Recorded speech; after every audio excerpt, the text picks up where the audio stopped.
Kelakuan emak-emak terkadang memang di luar nalar, seperti yang baru-baru ini viral di media sosial. Dalam rekaman video yang beredar, tampak seorang emak-emak asyik mencuci motornya dengan menggunakan air laut. Hal itu pun sontak langsung menuai sorotan netizen yang menonton video tersebut. Diketahui rekaman video itu pertama kali diunggah oleh sang emak di akun Facebooknya bernama Dapur Monica, yang kemudian diunggah ulang oleh berbagai akun viral di media sosial Instagram, salah satunya akun Instagram @mlg24jam.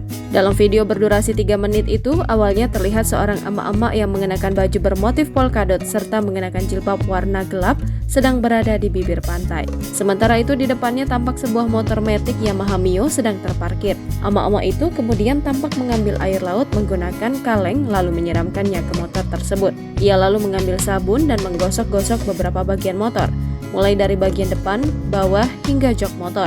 Emak-emak itu kemudian kembali menyiram motornya dengan air laut sampai buih-buih sabun yang ada di motornya hilang. Hingga kini belum diketahui di mana lokasi emak-emak itu mencuci motor tersebut. Yang pasti unggahan video itu langsung mengundang beragam respon dan komentar dari netizen. Tak sedikit netizen yang berkomentar perihal nasib motor tersebut yang akan segera karatan, keropos hingga patah. Jangan lupa subscribe, share, komen, dan like ya!